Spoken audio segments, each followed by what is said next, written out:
We begin with a prelude to revolution. We've now set up the colonial situation in North America with the 13 colonies and the outside forces that pushed against them. In addition, you have the social and political forces that were pushing against them, and finally the French and Indian War, which was won by the British, but at a great cost to the British economically. And so we'll see the problem of victory for Britain. And then we'll see one of the most interesting figures of the Revolution, who was long regarded as the villain of the Revolution, King George III, but he's really not. Then we'll talk about dealing with the conquered, that is the French and Indians that are in now British North America, and then the war debt. The artistic rendition you see there in the upper right-hand corner shows the waterfront of Philadelphia with the ships. And there you see on the right a sailor, on the left a gentleman farmer, a planter, probably a plantation owner, and in the middle a colonial merchant. And these three are certainly talking about business and crops and conditions on the high seas and so forth. And while they are exchanging important news, they are doing far more than just that, even though they don't really realize that. And that what you're seeing there is almost like a chat room that we would consider today. That is, the three of them together are using their information to bring to the back country where the farmer will go, to bring back to England where the sailor will go, to bring to the cities where the merchant is. And those ships that you see there along the waterfront, those are the conduits of information. The Atlantic Ocean is not seen so much as a chasm as it is a conduit of information of the mid to late 1700s.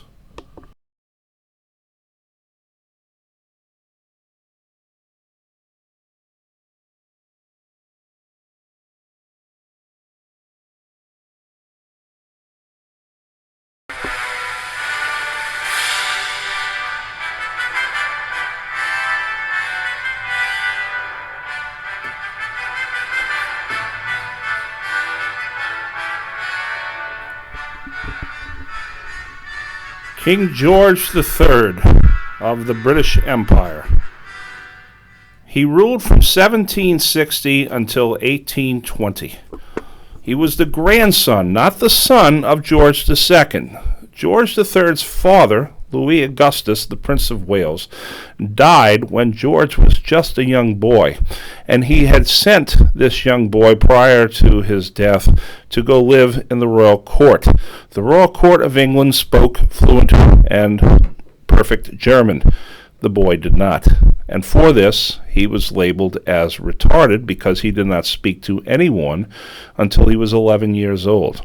He was anything but retarded. He was actually a very intelligent young man. He was very progressive as he got older. And when he became the King of England and also Prince Elector of Hanover in Germany, he chose to put as his primary focus the Kingdom of England rather than electorship of Germany, unlike his grandfather and great-grandfather. And so he attempts to reassert the prestige of the crown, which he does rather successfully. He was a proponent of Catholic emancipation, that is, giving Catholics the right to vote, to hold public office, to serve on juries. As I said, he was a very intelligent young man, and when he became king, he had a tremendous interest in both science and in agriculture. In fact, he converted Windsor Castle into a working farm in which he tried all sorts of new trends in agriculture, and for this he was derisively called the Farmer King, to which he said, yes, that's quite true. I rather agree to that. And as a result of this, anybody who had a scientific invention of any sort could find themselves invited to Windsor Castle to display and explain their invention. And King George did not just simply sit back and nod his head and say, thank you, you may go. He actually sat down with you and asked questions of you and was very, very intelligent in his queries. He ruled, as you can see, for 60 years, which made him the longest ruling monarch until Queen Elizabeth II recently passed him up 3 years ago. He had a very tragic life, losing his father at an early age, and he was also affected with a congenital disorder called porphyria that drove him blind and insane near the end of his life. But he did recover from it slightly at one point in his life. But porphyria had a rather interesting little side effect in that it turned your urine as blue as the screen you're looking at.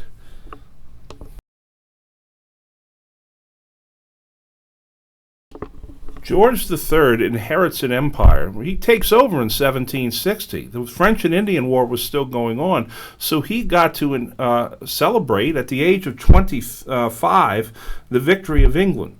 But now he has a government that needs to deal with the conquered French and the conquered Indians. And the man who is in charge of this government for the king, because the king, of course, is not the leader of the government, he is the head of the state, is George Grenville, his prime minister. George Grenville is very economically astute. He's a good policy wonk. He knows his figures and spreadsheets and so forth. George Grenville also has zero political sense whatsoever. He crafts his ideas in cloaked rooms and does not really have a real sense of touch with the public. What does Grenville do then? Well, first of all, he allows the French Canadians to keep their identity. They can keep their French language, French customs, and especially their Catholic faith. The Indians that remained in British North America were heavily taxed and penalized, especially if they sided with the French, but they were allowed to keep their lands. And that is one big bugaboo for the colonists. Now, remember that the French and Indian War was in large part about being able to settle the lands beyond the Ohio River, beyond the Appalachian Mountains in the Ohio River Valley. And so now the colonists expect that they're going to be able to start pouring over those lands to settle. Speculators will be able to sell that land. And many of the speculators are hoping to sell that land because they want to get out of debt. But then Grenville imposes on George III to issue what is known as the Proclamation of 1763. See that in nice big print? That means it's important. George III issues this. This is one of the reasons why he is sometimes villainized by the colonists. It establishes a boundary at the Appalachians, which limits expansion. No expansion past that boundary for a period of time until they can formulate a sound Indian policy to buy the lands from the Indians and give them time to move off. The colonists, however, are not as patient as that. They want those lands now, and so immediately they say, wait a minute, time out, we won this war. The war was about settling these lands, and now you won't let us settle the lands. And so there's a little bit of a, shall we say, a disagreement with His Majesty's government.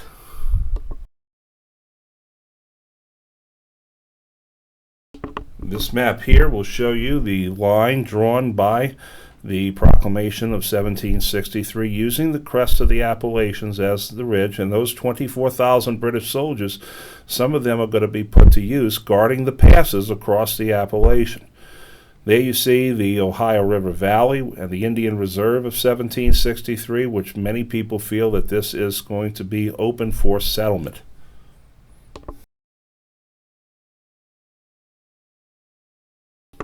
The problem Britain had was its war debt. Now, governments in these days did not really tax the people directly as much as they taxed trade. Trade and taxing trade meant that you paid a certain amount of money for the cargo that you brought in and out of a port. That was called customs or customs duties or tariffs, if you wish to call it that. And so there were many colonial merchants and shippers and so forth that tried to smuggle. That is, they would try to avoid paying on those taxes, and that contributed to the debt.